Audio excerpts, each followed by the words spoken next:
بعض مرتبہ ان باتوں کے اوپر یقین نہیں آتا، کہتے یہ تو علماء ویسے ڈرانے کے لیے باتیں کرتے ہیں، علماء ویسے ہی ڈراتے رہتے ہیں۔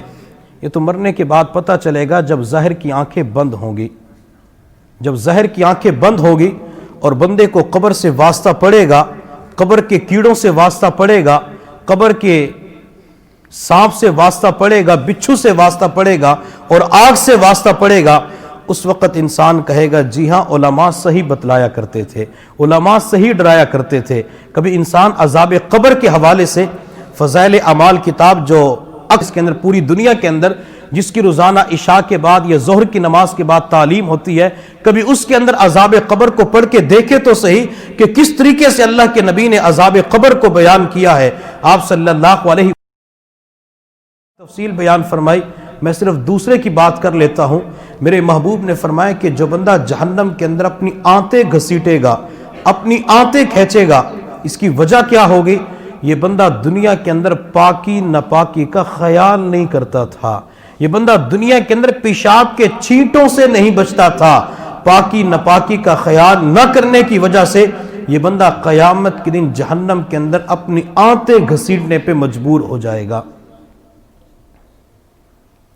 آج کل سردیاں ہیں، جب بندے کے اوپر غسل فرض ہو جاتا ہے، چاہے وہ کنوارا ہے چاہے شادی شدہ ہے، اس دور کے اندر ٹھنڈے پانی کی وجہ سے غسل کے اندر تاخیر کی جاتی ہے، حتیٰ کہ اتنی تاخیر کر لیتے ہیں کہ فجر کی نماز بھی قضا ہو جاتی ہے، اور بعض مرتبہ بہانہ کر لیتے ہیں کہ ابھی اٹھتا ہوں تو ابھی اٹھتا ہوں، ابھی اٹھتا ہوں۔ وجہ کیا ہوتی ہے؟ غسل کا ڈر ہوتا ہے کہ ٹھنڈے پانی سے غسل نہیں کر سکتا، اگرچہ دیکھنے کے اندر تو چھوٹا سا گناہ لگتا ہے، غسل کے اندر تاخیر معمولی گناہ لگتا ہے، لیکن غسل کے اندر اتنی تاخیر کرنا کہ نماز قضا ہو جائے یہ کبیرہ گناہ ہے۔ چاہے انسان حقوق زوجیت کو ادا کرتا ہے، اپنے گھر والوں کے قریب ہوتا ہے، غسل فرض ہو جاتا ہے، یا کہ کنوارا ہے کہ رات کے وقت اس کو، جس کو معاشرے کے اندر ایک لفظ بولا جاتا ہے، احتلام ہو گیا، کپڑے ناپاک ہو گئے، بدن ناپاک ہو گیا، بندے کے اوپر غسل فرض ہو گیا، اگر یہ غسل کے اندر تاخیر کرتے ہیں تو میرے محبوب نے فرمایا کہ جہنم کے اندر یہ اپنی آنتیں گھسیٹے گا، پاکی ناپاکی کا خیال نہیں کرتا کہ وقت کے اوپر اس بندے نے غسل کرنا تھا، وقت کے اوپر اپنی ناپاکی کو دور کرنا تھا، لیکن اس نے ناپاکی کو دور نہیں کیا، اپنی آنتیں گھسیٹے گا۔ بندے کے اوپر غسل فرض ہوتا ہے آنتوں کی وجہ سے، جو کچھ آنتوں سے باہر نکلتا ہے اس کی وجہ سے بندے کے اوپر غسل فرض ہوتا ہے، جس کی وجہ سے بندے کے اوپر غسل فرض ہوا، اگر بندے نے غسل نہیں کیا جہنم کے اندر اپنی آنتیں گھسیٹ رہا ہوگا۔ فرشتے اس وقت دیکھیں گے، ان کی تکلیف کی وجہ سے اہل جہنم اور زیادہ تکلیف کے اندر مبتلا ہو جائیں گے۔ اس لیے جب بھی غسل فرض ہو جائے تو غسل کے اندر تاخیر نہ کیا کریں، غسل کو وقت پہ کیا کریں۔ اور اسی طرح ہمارے گھروں کے اندر جو مستورات ہوتی ہے، ہر مہینے جو شرعی ایام آتے، مخصوص ایام آتے ہیں جس کے بعد خواتین کے اوپر غسل فرض ہو جاتا ہے، یہ خواتین بھی غسل کے اندر تاخیر کر لیتی ہے۔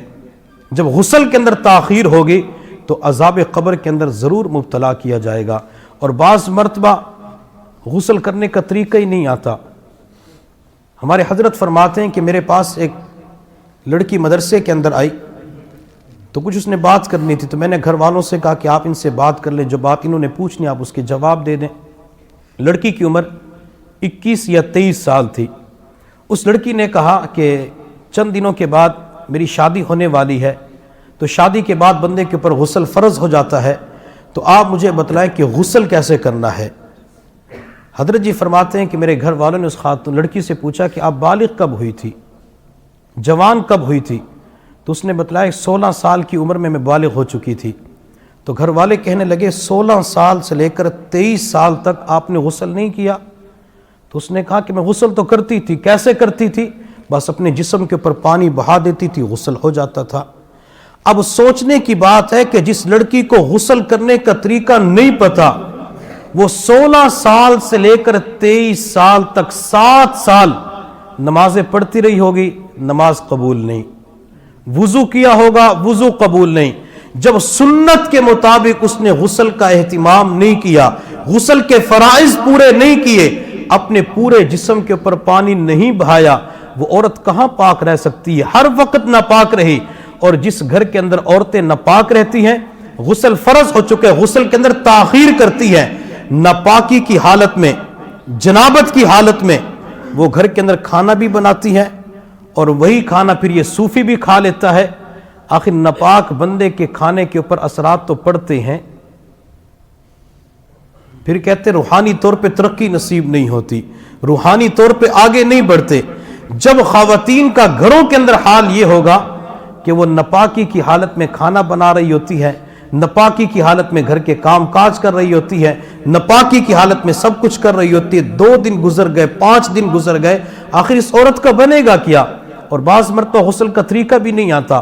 میرے محبوب صلی اللہ علیہ وسلم نے فرمایا اگر کوئی بندہ غسل کرتا ہے، غسل فرض ہو چکا ہے، بال کے برابر جگہ خشک رہ گئی، اس بندے کا غسل نہیں ہو سکتا۔ یہ سردی کی وجہ سے بعض مرتبہ چند ڈبے پانی کے بہا کر فوراً نکل آتے ہیں کہ سردی زیادہ ہے، پانی ٹھنڈا ہے۔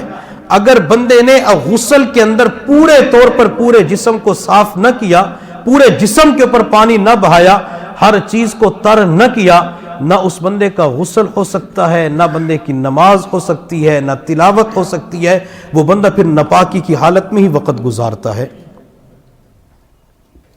اور بعض مرتبہ لوگوں کو غسل کے فرائض کا بھی علم نہیں ہوتا کہ غسل کے فرائض کتنے ہیں، اس لیے ان چیزوں کو سیکھنے کے لیے ایک چلتا پھرتا مدرسہ ہے جس کو تبلیغی جماعت کہا جاتا ہے، اس کے اندر وقت ضرور لگایا کریں۔ جماعت کے اندر چاہے 3 دن ہے یا سروزہ ہے یا 10 دن ہے، چلہ ہے، وہاں پہ ان چیزوں کا مذاکرہ ہوتا ہے، غسل کے فرائض کا مذاکرہ ہوتا ہے، غسل کا طریقہ بیان کیا جاتا ہے۔ جب تک بندہ وہاں وقت نہیں لگاتا اس وقت تک بندے کے سمجھ کے اندر یہ چیزیں نہیں آ سکتی۔ چنانچہ ہمیں اچھی طرح یاد ہے 2005 کے اندر جب ہم نے چلہ لگایا، ہماری تشکیل ملتان کے اندر تھی، ہمارے ساتھ ایک بزرگ تھے گجرانوالہ کے، بالکل سمجھ نہیں تھی، 70 سال کی عمر ہو چکی تھی، کلمہ بھی نہیں آتا تھا۔ امیر صاحب نے ڈیوٹی لگا دی مختلف لوگوں کی مذاکرے کے حوالے سے۔ جب مذاکرہ کر کے امیر صاحب کے پاس پہنچے تو امیر صاحب نے کہا کہ غسل کا مذاکرہ کرتے ہیں، غسل کے فرائض کا۔ اب اسی بوڑھے سے جس کی میرے ساتھ ڈیوٹی لگی تھی، باری لگی تھی، اس سے پوچھا کہ غسل کے فرائض کتنے ہیں؟ پتہ نہیں اس نے سچ کے طور پہ کہا یا مذاق کے طور پہ کہا، اس نے کہا 3 ہیں۔ اب سارے حضرات اس کی طرف دیکھنے شروع کہ غسل کے فرائض 3 کون کون سے ہیں؟ کہتا ہے تیل، صابن اور تولیہ۔ اب وہ بندہ اپنے انداز کے اندر بالکل صحیح بیٹھا ہوا، چہرے کے اوپر کوئی مسکراہٹ نہیں تھی، ہنسنے کا انداز بھی نہیں تھا۔ اب امیر صاحب بھی ہنسنے شروع کر دیتے ہیں، دوسرے حضرات بھی مسکرانے لگے، تو اس بوڑھے نے کہا میں نے غلط کہا ہے؟ تو امیر صاحب نے کہا اپنے غسل کے فرائض غلط بتائے ہیں۔ تو امیر صاحب غسل کے فرائض کیا ہوتے ہیں؟ تو امیر صاحب نے بتلایا کہ کلی کرنا، غرارے کرنا، ناک کی نرم ہڈی تک پانی پہنچانا، پورے جسم کے اوپر پانی بہانا۔ اس بوڑھے نے مسجد کے اندر بیٹھ کے کہا کہ حضرت مجھے تو ان فرائض کا علم ہی نہیں ہے۔ اب جو بچہ 16 سال کی 15 سال کی عمر میں بالغ ہوا اور 70 سال کی عمر تک پہنچ گیا، 15 سال سے لے کر 70 سال تک وہ غسل کرتا رہا، اس کا غسل ہوا؟ نہیں ہوا۔ جب غسل نہیں ہوا تو نمازیں بھی نہیں ہوئی۔ تو امیر صاحب نے پوچھا آپ نماز نہیں پڑھتے؟ کہتے امیر صاحب پہلوانی کیا کرتا تھا، نماز نہیں پڑھی، صرف عید کی نماز پڑھتا تھا، وہ عید کی نماز بھی نہیں ہوئی۔ تو لہٰذا سردیوں کے اندر جو غسل کے اندر تاخیر ہو جاتی ہے یا پورے جسم کے اوپر پانی نہیں بہایا جاتا، اس کے اندر احتیاط کیا کریں، کہیں ایسا نہ ہو کہ ہماری نمازیں رہ جائیں اور اس غسل کے اندر احتیاط نہ کرنے کی وجہ سے بندے کو عذاب قبر کے اندر مبتلا کر دیا جاتا ہے۔ اس کے علاوہ عذاب قبر اور بھی ہے۔ حضور صلی اللہ علیہ وسلم نے فرمایا کہ چغل خور جب قبر کے اندر دفن کیا جاتا ہے، عذاب قبر کے اندر وہ مبتلا کر دیا جاتا ہے۔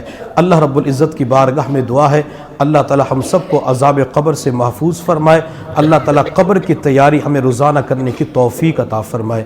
وآخر دعوانا ان الحمدللہ رب العالمین، والصلاة والسلام على سیدنا محمد وآلہ واصحابہ اجمعین۔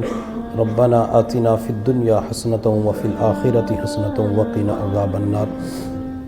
اے کریم پروردگار، ہم تیرے عاجز و مسکین، فقیر، محتاج، مسکین بندے ہیں، اللہ ہمارے حال پہ رحم فرما، اللہ ہمارے گناہوں کو معاف فرما، اللہ ہماری خطاؤں سے درگزر فرما، اللہ تمام لغزشوں کو معاف فرما۔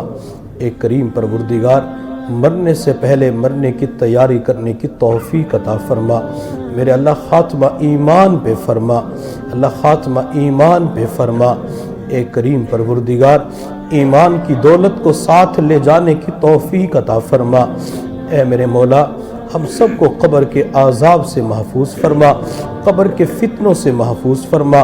میرے اللہ، قبر کے تمام سوالات کی جوابات کی تیاری کرنے کی توفیق عطا فرما۔ اے کریم پروردگار، اللہ محشر کے میدان کے اندر اللہ آپ جلال کے عالم میں ہوں گے، اللہ سورج سوا نیزے کے فاصلے پہ آ چکا ہوگا، اللہ زمین پیتل کی بنی ہوئی ہوگی، ہر بندہ نفسی نفسی پکار رہا ہوگا۔ میرے اللہ، ہم اس وقت تجھے زندگی کے پل پل کا حساب و کتاب نہیں دے سکتے۔ میرے اللہ، اپنا فضل اور کرم فرماتے ہوئے بغیر حساب کتاب کے جنت عطا فرما دینا۔ میرے اللہ، تجھے حساب دیتے ہوئے بڑا ڈر لگتا ہے، میرے مولا حساب و کتاب نہ لینا۔ اے کریم پروردگار، اے رحیم پروردگار، اللہ دنیا کے اندر ہمارے عیوبوں کے اوپر ستاری کی چادر ڈال دیجئے۔ اللہ ان گناہوں کو قیامت کے دن بھی چھپا دینا۔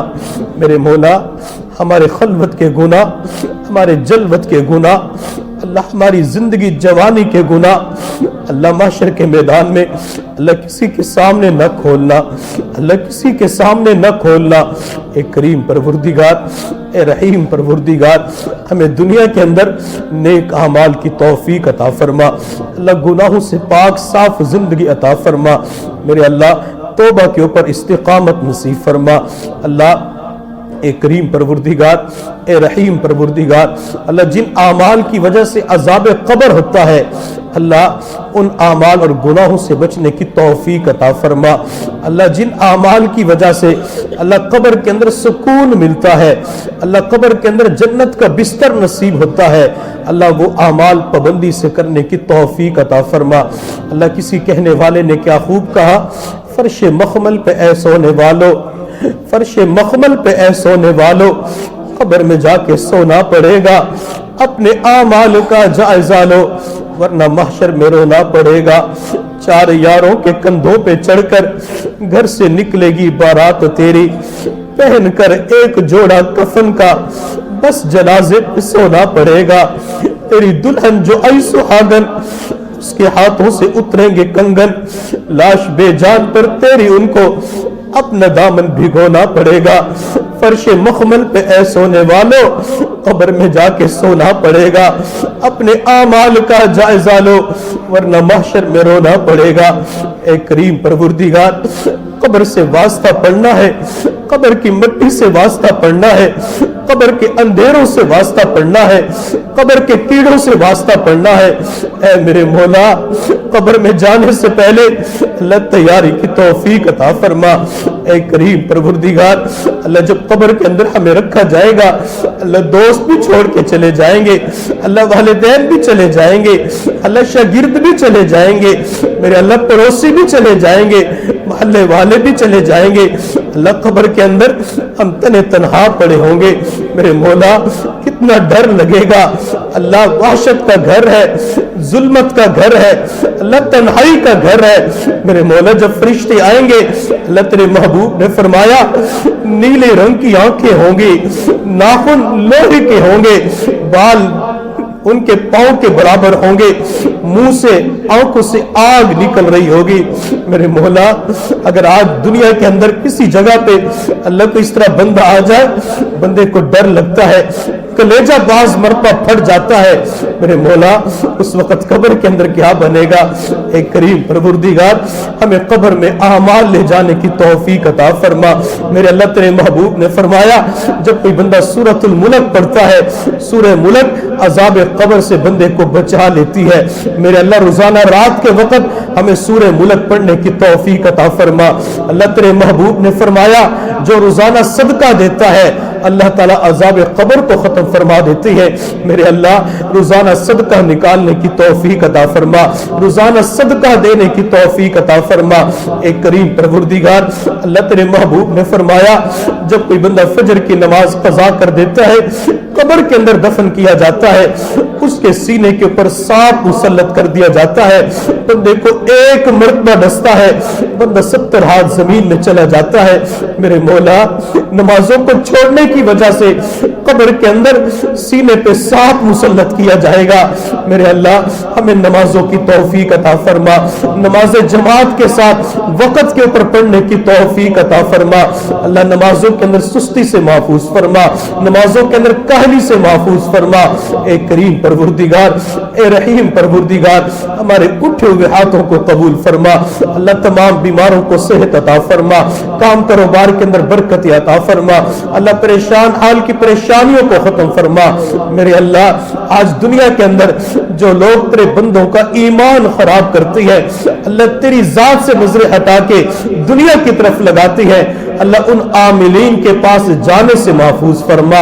اللہ ان بنگالی بابوں کے پاس جانے سے محفوظ فرما، اللہ نجومیوں کے پاس جانے سے محفوظ فرما۔ میرے اللہ ان سب کو اپنا یقین عطا فرما، اپنی ذات کے اوپر بھروسہ نصیب فرما۔ ایک کریم پروردگار گھر کے اندر صحت کی بادشاہت نصیب فرما، خوشیوں والی روزی عطا فرما، عزت والی زندگی عطا فرما، سکون والی نیند عطا فرما۔ میرے اللہ بچوں کے مستقبل کو روشن فرما۔ میرے اللہ چند خواتین نے دعاؤں کے لیے درخواست کی ہے، بچیوں کے مسائل ہیں، اللہ بچیوں کے مسائل کو حل فرما، پریشانیوں کو ختم فرما۔ اللہ جو خواتین بچوں کی وجہ سے پریشان ہے، بچوں کو والدین کی آنکھوں کی ٹھنڈک بنا۔ میرے اللہ سب کی دلی نیک تمناؤں کو پورا فرما۔ وصلی اللہ تعالی علی خیر خلقہ محمد وآلہ واصحابہ اجمعین برحمتک یا ارحم الراحمین۔